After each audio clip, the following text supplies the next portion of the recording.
샬롬 할렐루야. 디모데후서 2장 20에서 21절이요.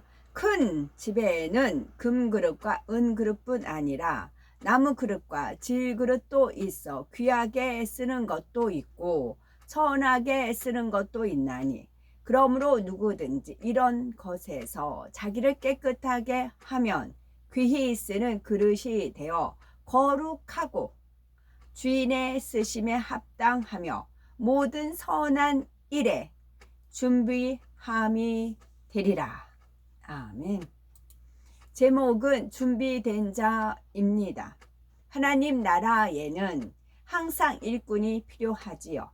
마지막 추수 때가 다가올수록 더욱 절실합니다. 누가복음 10장 2절에 추수할 것은 많되 일꾼이 적으니 그러므로 추수하는 주인에게 청하여 추수할 일꾼들을 보내어 주소서 말씀한 대로 인간 경작이 끝날 시점이 가까워지고 있기 때문입니다. 어제 제가 이제 시내 쪽에 나가서 길을 찾는데 모르겠어요. 그래서 이제 그 지도 이렇게 펴놓고는 그 행선지 도착지 해놓고는 또 볼 줄을 모르겠어요. 그래서 이제 청년이 한 3명 정도 있더라고요. 남자 2분, 여자 한 분, 전철 바로 앞에. 그래서 가서 똑똑한 선생님, 저 이것 좀 봐주세요. 이 할머니가 이걸 볼 줄을 몰라요. 제가 그랬어요. 그랬더니 이제 뭐 화살표 이렇게 해서 이렇게 가시면 된다고 하면서 알려주시더라고요. 그래서 저한테 아유, 선생님 이건 이렇게 가시면 되고 그래요. 그렇게 말씀하시더라고요. 그래서 대학생인 거죠. 그래서 아이고 할머니한테 선생님이라고 하니까 반갑구만요. 고맙구만요. 제가 그러면서 이제 그 표를 보고 가다가 또 이제 어두운 곳에 이르렀어요. 거기서는 길이 여러 갈래라 모르겠더라고요. 또 청년 3명 있어서 또 부탁을 했어요. 그랬더니 2 청년이 마침 그쪽으로 가는 방향이래요. 그래가지고 일부러 2 청년이 제 행선지까지 도착지까지 그 앞에까지 데려다 주고 다시 한번 그 번지수하고 그 건물하고 확인하고 나서 이제 본인들 갈 길을 갔죠. 그래서 어제 집을 처음 길이라 초행길이라 주님 도와주세요. 그리고 이제 좀 낯설지만 그러고 이제 주님 믿고 이제 갔더니 그렇게 그분들이 도와주셔가지고 그렇더라고요. 그래서 우리나라 말에도 가는 말이 고와야 오는 말이 곱다 그런 표현이 있지요. 그래서 어떤 청년들은 바쁜데 귀찮게 막 그래요. 그런 것을 몇 번 제가 겪고 나서는 이제 똑똑한 선생님, 그쪽은 대학 가니까 대학생들 다 뭐 인서울이니까 그래서 똑똑한 선생님 그랬더니 저한테도 이제 선생님이라 호칭을 해주시더라고요. 그래서 은혜 가운데 잘 다녀왔지요. 주님의 인도하심입니다. 아멘. 첫째, 준비된 그릇이란 하나님께서 추수할 일꾼을 찾으신다고 해도 자원하는 사람마다 다 쓸 수는 없습니다. 열심만 있다고 되는 것이 아니라 능력이 있어야 하기 때문이지요. 준비된 자들만이 하나님의 부르심에 응답할 수가 있습니다. 디모데후서 2장 20절에 큰 집에는 금과 은의 그릇이 있을 뿐 아니요 나무와 질그릇도 있어 귀히 쓰는 것도 있고 천히 쓰는 것도 있나니 했습니다. 이처럼 그릇의 종류도 많고 크기도 다양한데 주인은 어떤 것을 골라서 쓰시겠습니까? 일단 용도에 맞아야 합니다. 구구단은 2단 붙어 있죠. 근데 일단 용도에 맞아야 합니다. 국그릇에 담아야 할 것은 접시에 담으면 먹기가 불편하지요. 접시에 담을 것을 컵에 담아도 불편하고요. 그리고 용도에 맞는 그릇 중에서도 주인의 손에 잘 맞는 그릇이면 더 좋습니다. 용도가 같은 여러 개의 그릇이 있어도 그 중에 늘 쓰게 되는 그릇이 있는데 그 그릇이 쓰기에 편하고 주인의 취향에 맞기 때문입니다. 또 중요한 것은 깨끗한 그릇이어야 하지요. 아무리 주인의 손에 맞고 용도에 맞아도 깨끗하지 않으면 쓸 수가 없습니다.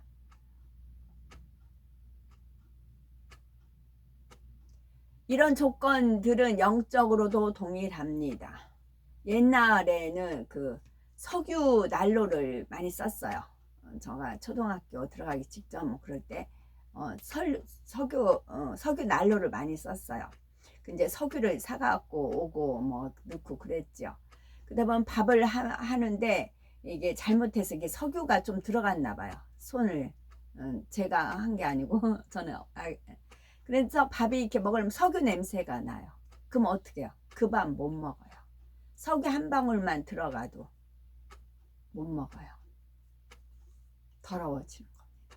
밥을 깨끗이 했다 할지라도, 밥을 지었다 해도 거기에 석유가 들어가면 못 먹어요. 이런 조건들은 영적으로도 동일합니다. 용도에 맞아야 한다는 것은 각 분야에서 쓰임받기 합당한 자질을 갖춰야 한다는 말입니다. 주의 종이면 주의 종, 교사면 교사, 찬양 사역자면 찬양 사역자의 자질을 갖추어야 하지요. 기술직이라면 더 나은 기술을 쌓아가며 하나님 나라에 잘 적용할 수 있도록 끊임없이 노력해야 합니다. 물론 어떤 사명이든지 가장 기본적으로는 영적인 자질을 먼저 갖춰야 합니다. 곧 말씀을 무장하고 기도를 쌓아야 하는 것이지요.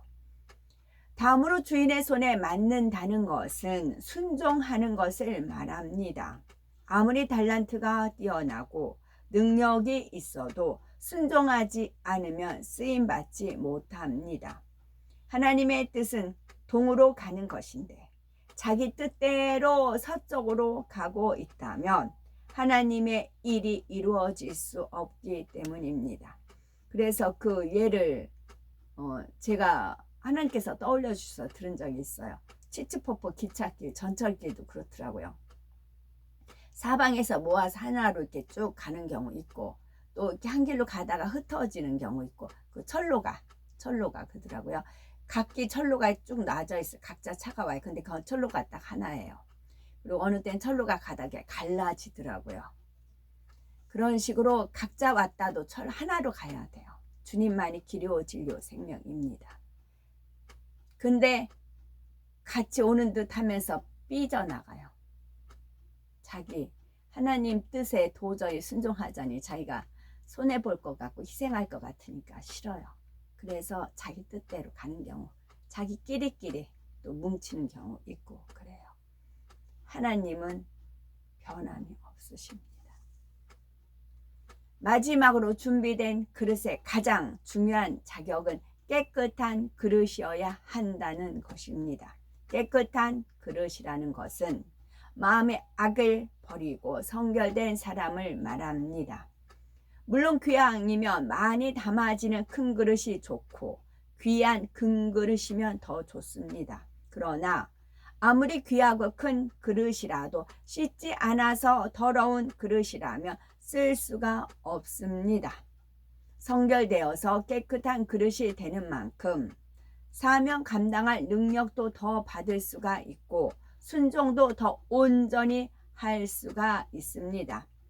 에베소서 6장 12절에 우리의 씨름은 혈과 육에 대한 것이 아니요 정사와 권세와 이 어두움의 세상 주관자들과 하늘에 있는 악의 영들에게 대함이라 하였고 고린도전서 4장 20절은 하나님의 나라는 말에 있지 아니하고 오직 능력에 있음이라 했습니다. 하나님의 나라를 이루는 것은 사람의 능력과 지혜로 되는 것이 아닙니다. 믿음으로 된대요. 어제 다시 알려주시더라고요. 믿음이니라 그러시더라고요. 그것도 믿음도 영적인 믿음. 파란 하늘에 파란 바다에 햇빛이 비쳤을 때 쫙 빛나는 그 빛, 거기에서 사는 청어 너무 멋지죠. 그런 은혜를 주시니 감동 가마 그럴 수밖에 없었지요. 원수마귀 사단과의 영적인 전쟁이므로 영적인 능력이 있어야 합니다. 영적인 힘과 능력은 죄를 버리고 성결된 만큼 임하는 것이기 때문에 하나님께서도 성결되어 영적인 힘이 있는 일꾼을 항상 찾으시는 것입니다. 두 번째, 성결을 이루기 위해 노력하지만 더딘 이유가 있겠죠. 성결은 하나님의 자녀로서 당연히 이루어야 할 본분입니다. 특히 직분을 맡은 일꾼이라면 성결에 대한 사모함이 더욱더 간절하죠. 많은 분들이 성결된 영의 일꾼이 되기 위해서 쉬지 않고 부르짖습니다. 때를 쫓아 금식도 하고 철야도 하지요. 아주 작은 비질이라도 용납하지 않고 영으로 들어가기 위해 힘쓰고 애씁니다. 이렇게 급박한 흐름 속에서도 여전히 준비되지 못한 일꾼들이 있습니다. 10년 전이나 5년 전이나 열심히 준비하겠습니다 라고 하는데 지금도 여전히 준비만 하고 있는 것이지요. 그러면 이런 분들은 왜 아직 준비가 되지 못하는 것일까요? 나름대로 기도하며 금식하며 노력한다고 하는데 왜 그렇게 더디게 이루어지는 것일까요? 그 원인은 첫째로는 구체적이고 지속적으로 노력하지 않기 때문입니다. 두 번째는 자신의 모습을 발견하지 못하기 때문인데 자기의 모습을 발견하지 못하는 것에도 까닭이 있겠지요. 그것은 자기가 잘한 것만 생각하고 잘못한 것은 덮고 넘어가는 경우이지요. 또한 상대의 잘못만 생각하고 자기의 잘못을 덮어버리는 경우입니다. 자신에게서 비질가 발견되어도 이것을 부인해 버리는 경우이지요. 답이 여기 있네요. 저도 궁금해 했었는데. 자, 성결을 이루기 위해서 노력을 하지만 더딘 이유는 첫째로는 구체적이고 지속적으로 노력하지 못하기 때문이라 하였습니다. 그냥 막연하게 성결은 되고 싶지만 낱낱이 자신을 해부하여 버리는 작업은 하지 않은 것입니다. 비유를 들어 길 한가운데 큰 바위 덩어리가 하나 있습니다. 이것을 한 번에 들어서 옮기기는 어렵죠. 그러나 큰 바위라도 깨트려서 작게 조각을 내면 쉽게 빠르게 옮길 수가 있습니다. 그런 것처럼 성결해 주세요, 죄 버리게 해주세요, 선한 마음을 주세요 하면서 막연하게 기도한다면 변화는 늦습니다. 어떤 죄가 있고 어떤 악한 마음이 있는지 조목조목 구체적으로 기도해야 합니다. 습관적으로 입술로만 기도하는 것이 아니라 마음을 찢으며 간절히 기도해야 합니다. 내 안에 육의 속성이 있다는 것이 너무나 싫게 여겨져야 합니다. 그리고 다음번에는 비슷한 상황이 와도 절대로 같은 잘못을 하지 않기 위해서 늘 근신하고 절제해야 합니다. 이렇게 계속해서 하나하나 버려나가면 한 달, 두 달 지날수록 모습이 달라집니다. 어떤 경우는 구체적으로 발견한 것에서 그치는 경우가 있습니다. 발견해서 버리기로 했으면 끝을 보아야 하는데 버리는 작업을 어느 정도 하다가 맙니다. 부흥성회나 각종 교육들을 끝나고 나면 많은 분들이 기뻐하며 고백을 하죠. 너무나 큰 은혜를 받았습니다. 정말로 내 모습을 발견했습니다. 이제 곧 성결될 수 있을 것 같습니다. 라고 하지요. 그런데 몇 년 후에도 똑같은 고백을 하는 겁니다.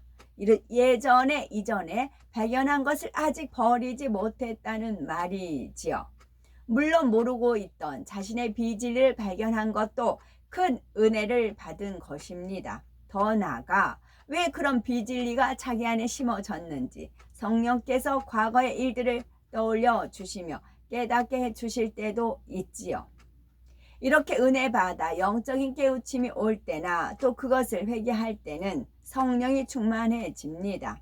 마치 그 순간에 다 버리고 변화된 것 같지요. 그러나 한번 회개했다고 버려진 것은 아닙니다. 들판에서 잡초를 벌초한다 해도 뿌리를 남겨두면 금방 다시 자랍니다. 죄성도 발견하여서 한번 회개한다고 해서 그것으로 다 해결된 것이 아니지요. 근본의 죄성까지 뽑아야 합니다. 다 뽑아냈다는 확신이 들 때까지 자신을 점검하며 기도해 나가야 합니다. 발견되는 것이 너무 많다면 그 중에 큰 뿌리부터 먼저 뽑아야 하지요.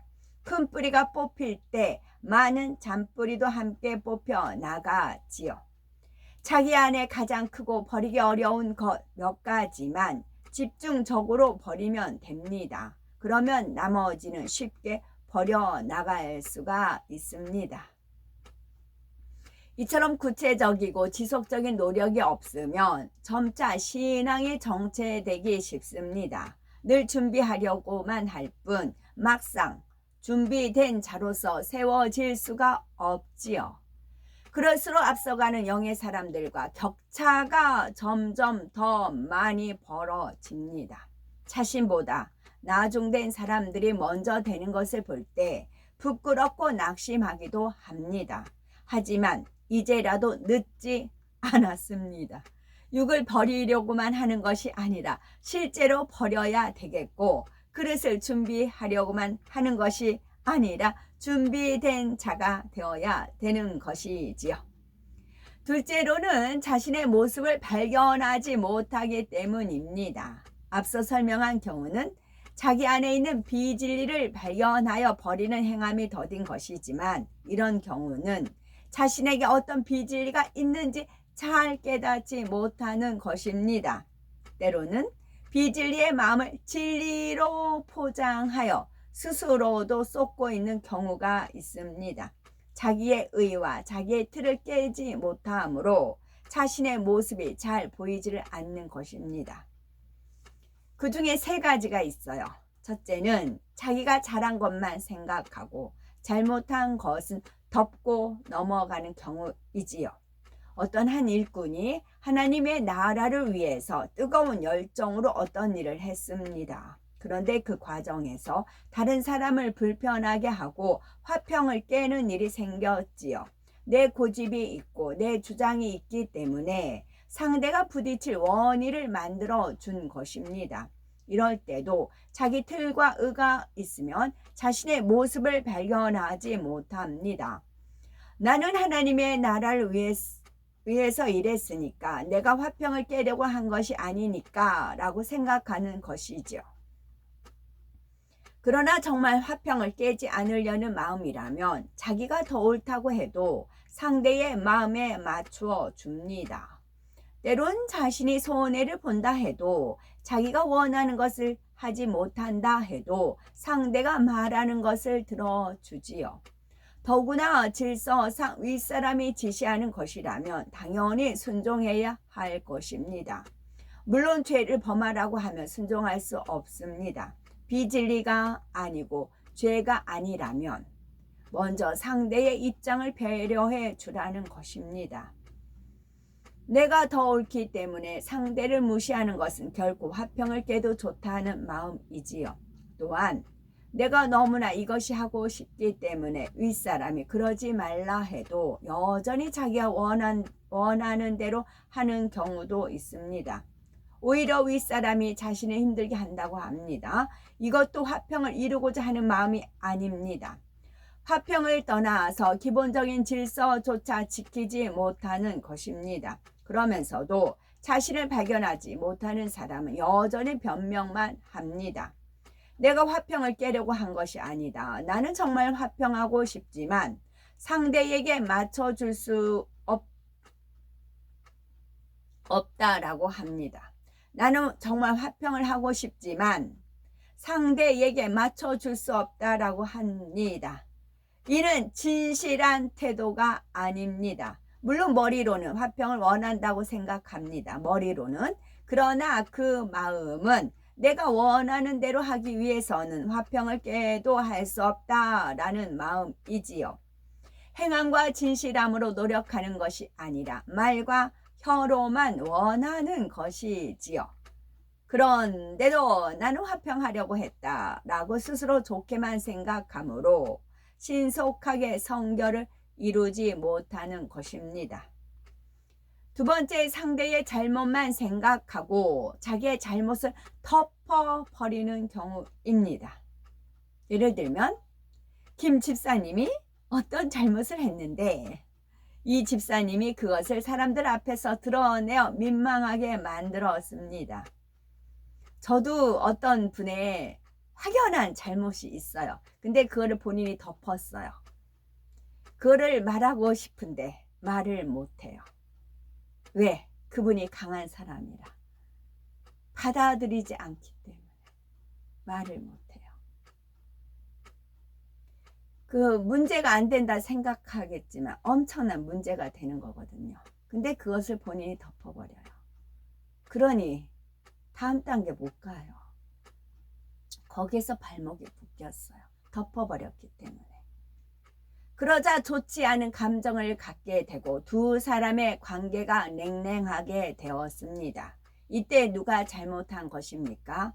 자신을 잘못하지 못한 사람들은 서로 상대의 잘못만 생각합니다. 김 집사님은 이 집사님이 내 허물을 말했으니까 화평이 깨어진 것이다 라고 합니다. 상대가 잘못했기 때문에 내가 이렇게 한 것이 당연하다라는 것입니다. 반면에 이 집사는 사실을 말했을 뿐인데 김 집사님이 속이 좁아서 화평이 깨어졌다라고 합니다. 정령 성결을 사모한다면 상대의 잘못을 먼저 생각해서는 안 됩니다. 범사에 근신하여 자신을 돌아보아야 하지요. 디모데전서 5장 22절에 다른 사람의 죄에 간섭지 말고 네 자신을 지켜 정결케 하라 했습니다. 100가지 중에 99은 상대의 잘못이고 하나만 내 자신의 잘못이라 해도 마찬가지입니다. 자신은 그 하나를 회개할 수 있어야 하는 것입니다. 세 번째, 자신에게서 비진리가 발견되어도 이것을 부인해 버리는 경우인데요. 어떤 사람이 무례한 행동을 함으로 우리가 권면을 했다고 합시다. 겉으로는 아무리 부드러운 말로 표현했어도 속으로 감정이 있었다면, 만에 하나라도 감정이 있었다면 그것을 회개하고 뽑아 버려야 합니다. 그런데 어떤 사람은 감정 속에서 말했으면서도 나는 사랑으로 말했다, 상대를 위하는 마음이었다고만 생각합니다. 때로는 양심이 찔림이 되기도 합니다. 그러나 나는 감정 품는 사람이 아니야 하고 끝까지 부인하지요. 어느 정도 영적으로 이루었다라는 영적 교만 때문입니다. 겸비한 마음으로 성결을 사모하는 사람은 정말 감정이 없었다 해도 다시 한번 돌아보지요. 내가 정말 하나님 앞에 합당하게 온유함으로 권면했는가? 상대의 입장을 살피지 못하고 말함으로 상처를 주지는 않았는가? 이런 것을 생각해 보는 것입니다. 또 다른 예를 들자면 자신이 간절히 원했던 것을 얻지 못했는데 다른 사람이 그것을 얻었다고 합시다. 이때 순간적이기는 하지만 낙심이 되었지요. 마음 근본에서 시기 질투를 버리면 이런 마음이 없습니다. 다른 사람이 좋은 것을 얻으니 자신이 얻은 것처럼 진리와 함께 기뻐하지요. 잠시라도 자신이 낙심했다면 내 안에 이런 비진리가 있구나 깨달아야 합니다. 아무리 잠깐 떠올렸던 것이라 해도 내 안에 그 죄의 뿌리가 있음을 인정해야 하지요. 그리고 그것을 더욱 집중적으로 기도해서 뽑아내 버려야 합니다. 그렇지 않으면 다음에 또 그런 마음이 나오죠. 그렇지 않으면 다음에 또 나오게 되어 있어요. 죄성은 그래요. 죄와 악은 그렇습니다.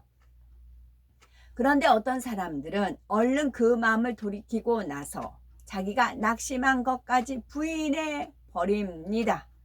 나는 진리와 함께 기뻐하려고 노력했다. 진리와 함께 기뻐하는 마음이다. 이렇게만 생각하는 것입니다. 물론 자기 안에 어떤 비진리가 드러났을 때 즉시 돌이키는 것은 중요합니다. 낙심될 때 계속 낙심하고 있는 것이 아니라 즉시 기뻐하는 마음으로 바꿔야 하지요. 그런데 이렇게 그 순간에는 돌이켰다 해도 마음 근본을 인정하여 버리지 않으면 다음에 같은 모습이 또 나옵니다. 비슷한 상황이 될 때까지 낙심하고 그럴 때마다 늘 돌이키기만 하지요. 근본이 변화되지 않으므로 성결을 더디게 이루는 것입니다. 끝으로 이사야서 6장 8절을 보면 내가 또 주의 목소리를 들은즉 이르시되 내가 누구를 보내며 누가 우리를 위하여 갈고 그때에 내가 가로되 내가 여기 있나이다 나를 보내소서 했습니다. 하나님께서는 하나님의 일을 이루기 위해서 성결된 사람을 찾으십니다.